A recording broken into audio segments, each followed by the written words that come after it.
Guitar Solo Countdown.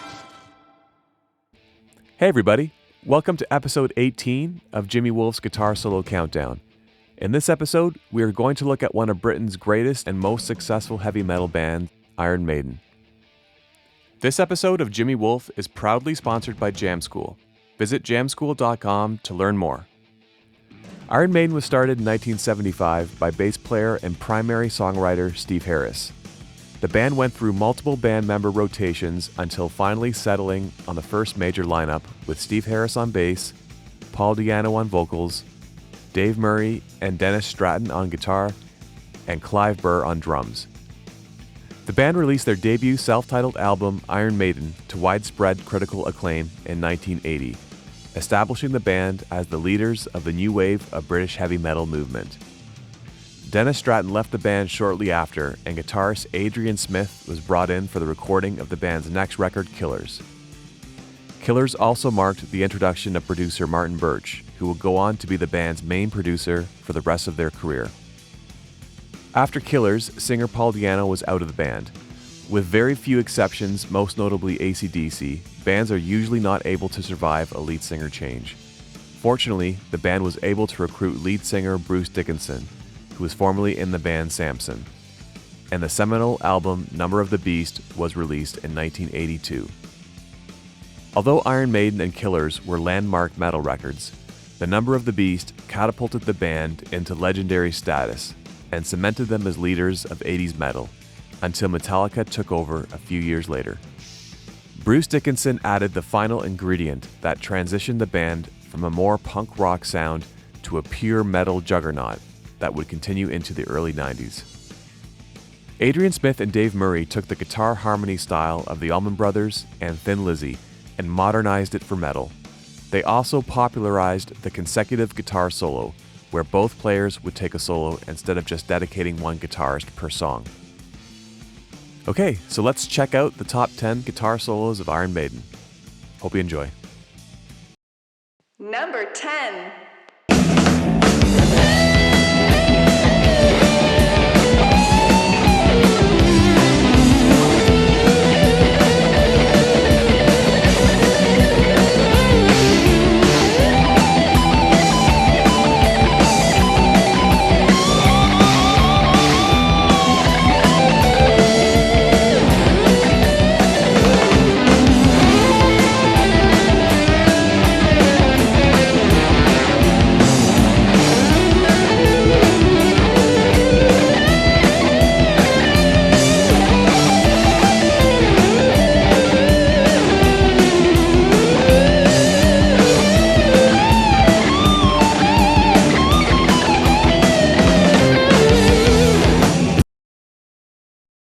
Number 9.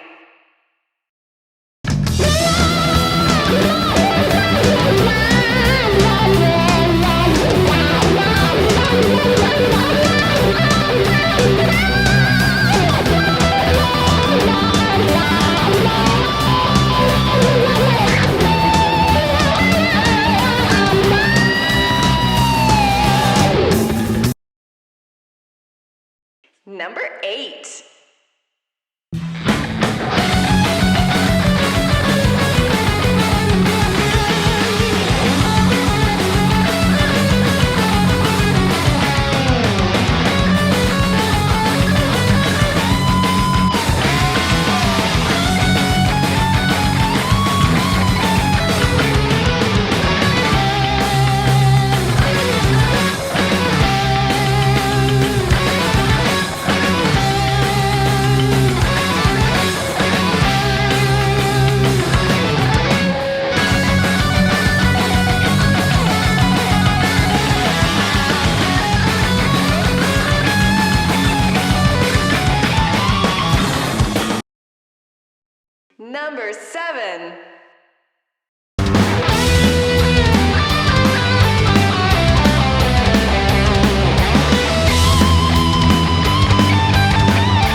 Number 6.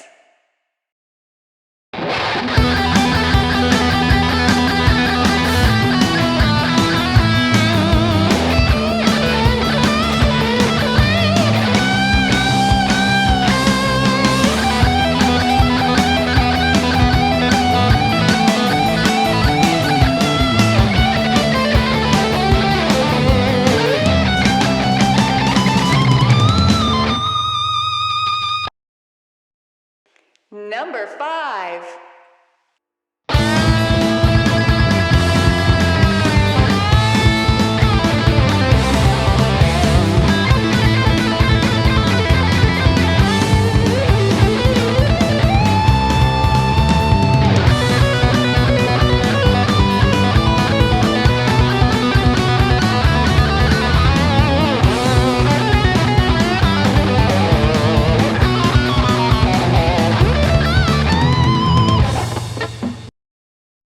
Number 4.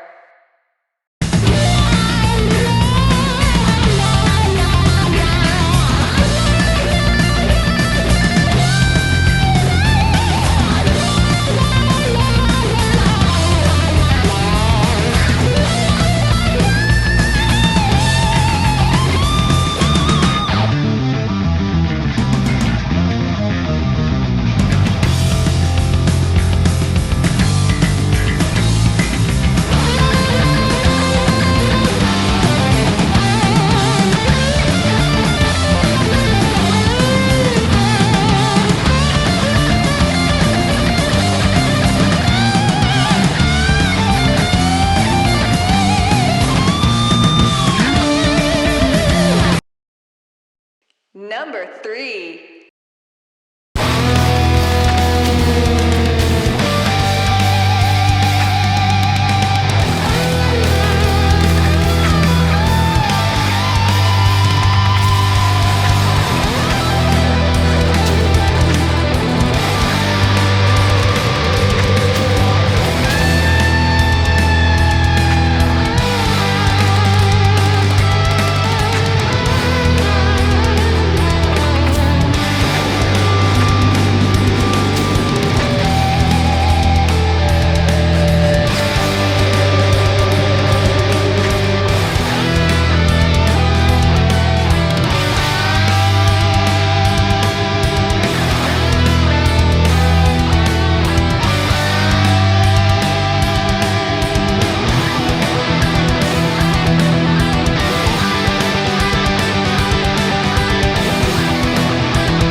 Okay, so Prodigal Son.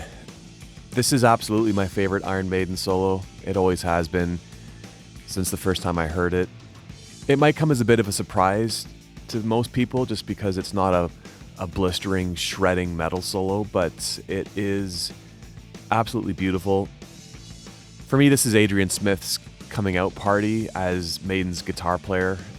I think it just showcases his technique perfectly. I love that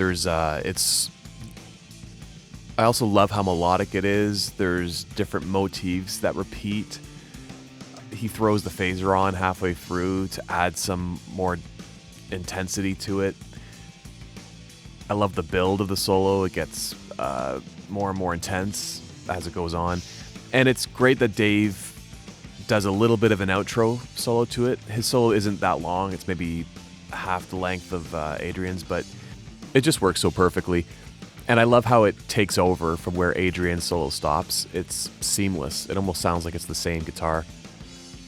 So yeah, awesome solo. Okay, so let's check out Iron Maiden's discography. So the first album, self-titled Iron Maiden, came out in 1980. This is probably my favorite Iron Maiden album. I love it. It's so great. It's very gritty, lo-fi production, but I still love it. The material is really strong. Iron Maiden, Charlotte the Harlot, Phantom of the Opera, Running Free. So many great songs here. Yeah, fantastic debut. Very strong start. Okay, now we get to Killers. Another Paul Di'Anno record. Paul's last record, actually. And this is the first album with Adrian Smith on guitar. This album has a lot of improvements from the last record. It's got a killer album cover, pun intended. It's also got Martin Birch in the producer chair, who would do most of the Iron Maiden albums from this point on. It's got some of their best songs. Murders in the Rue Morgue is probably one of my favorite Iron Maiden songs. Prodigal Son, I think, is the greatest Iron Maiden solo. There's a lot of really good moments on this album, but I feel it's a bit of a step down in the quality of the material.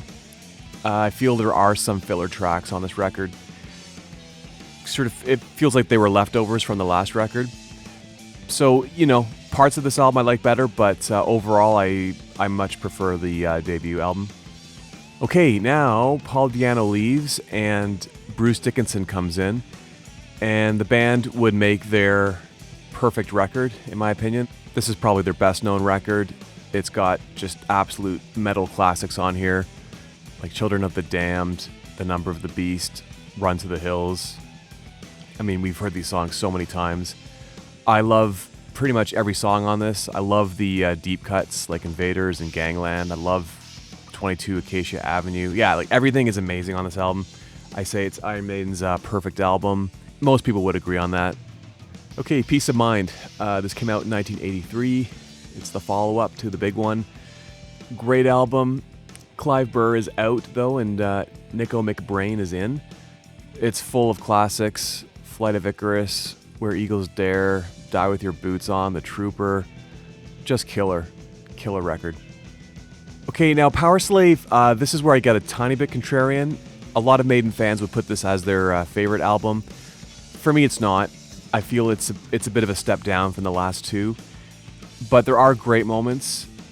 I really like the first two tracks, Aces High, 2 Minutes to Midnight.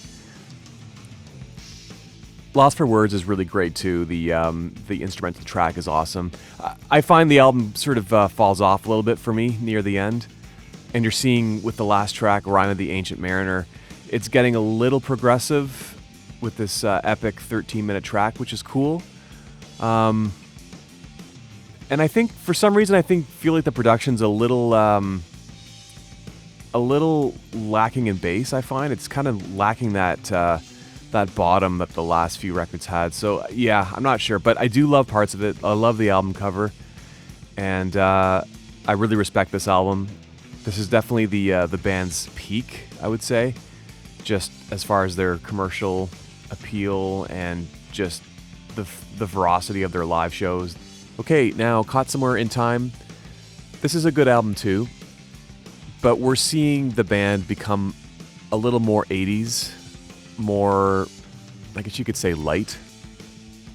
You know, the early Maiden records from the early 80s had that really ferocious new wave of British heavy metal feel, and now the band is becoming lighter.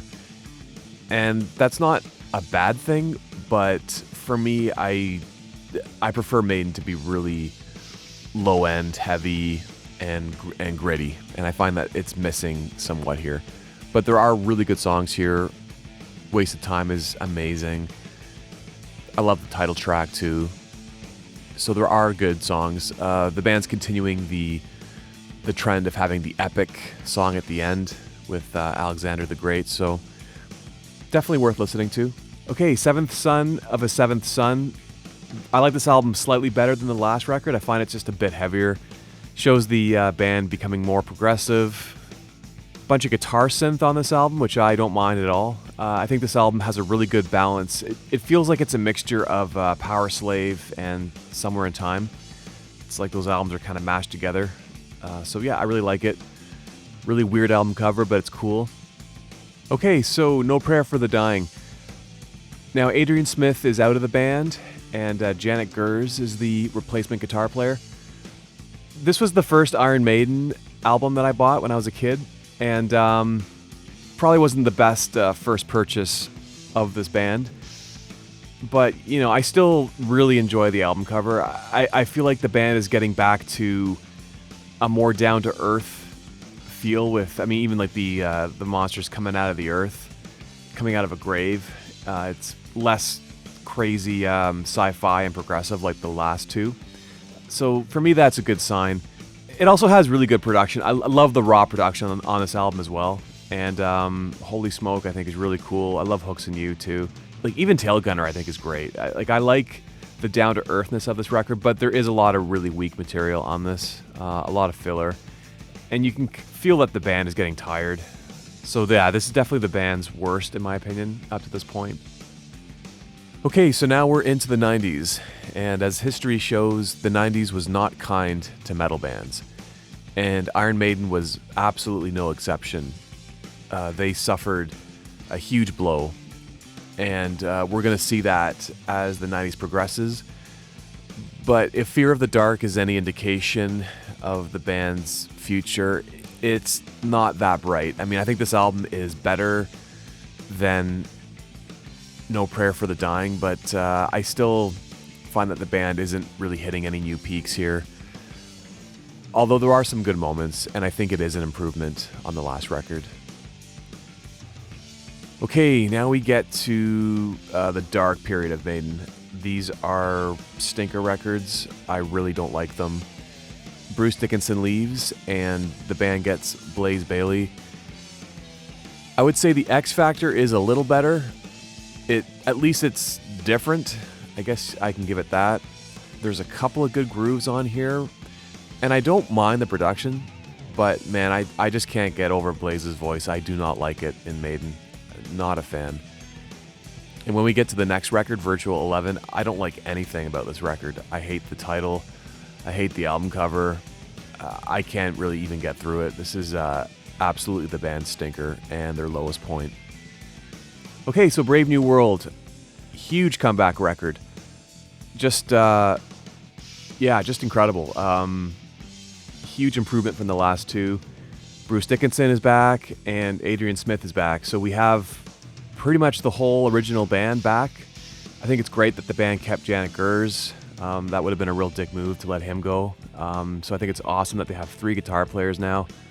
Really, really cool. Now, I don't like this album quite as much as most of the 80s albums, but, I think it is a really good comeback. I love how the album stays strong the whole time. Sometimes with these latter records, you get the first half front-loaded with really good songs, and then the quality falls off near the end, but not this one. I think I feel this album gets better and better towards the end, so yeah, killer record. I love Blood Brothers. I love the thin line between love and hate. Out of the Silent Planet. Yeah, a lot of great tunes. Okay, now we get to Dance of Death. I'm not a fan of this album. The only song that stood out to me was Montsegur, but besides that, I would give this one a pass. Just seems kind of uninspired to me. I think it's throwing back to the earlier Maiden, a little more so than Brave New World, but I don't, it's just the inspiration isn't on this album for me. But when we get to the next album, A Matter of Life and Death, I sort of consider these the two Death albums. This is amazing. I would say this is my favorite post Blaze Bayley album. I love it. Absolutely love it. I feel that there's a modernizing going on here. I can hear a little bit of Tool influence in some of these songs, in the production and in the writing. This is probably one of their heaviest records. I love it. I think the cover is much better than the last album. So yeah, for me, this is definitely my favorite album since Seventh Son of a Seventh Son. Okay, now we get to the Final Frontier. I am not a fan of this album. I would rate this probably as low as the Blaze Bayley albums. Yeah, I find it really boring, just uninspired. I end up skipping tracks. I've tried, but I can't do it. This is not a good album. I do not like it.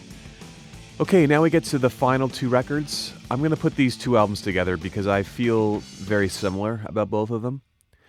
I don't dislike them, but I don't like them either. And I'm talking about Book of Souls and Senjutsu. So I think what I don't like about these albums is I find that they're way too long. And I find that there's a scale or a ratio, I find, when you listen to a record of how much energy you put into an album and how much it gives back to you. And with these albums, I find that it takes a lot of energy to get into them, and I don't quite know what the output is going to be. Because right now, I don't really enjoy them. I find them impressive, but I don't get much out of them. So for me, the input is greater than the output, which for me means that it's not necessarily a bad record, but it's just an album that I don't want to invest in. And these two albums have that feeling. I've heard them about 2 times so far, and I'm not getting anything out of them right now. But I can't really say that they're bad records either, because they're very well produced. I do like the grand scale. I think Iron Maiden is an epic band, and they've dabbled in progressive metal in the past, especially Seventh Son of a Seventh Son. So I think it's good that they're doing these long epic records, but yeah, I think that's just me. I'm into all kinds of music. I love classical music and I love jazz, and with a lot of composers like Mahler and even Schoenberg, I'm okay putting lots of time into listening to really complex pieces, because I know that the output will just get better and better the more I put into it. But when it comes to metal and rock and pop and these types of bands, I prefer to just be instantly pleased when I hear something, especially with Iron Maiden, because when I put on a good Iron Maiden record that I get and that resonates with me, I love it right away. And that's always been the case with this band. So I might have to change my listening habits with Iron Maiden, I don't know. But right now, these don't rate very high for me.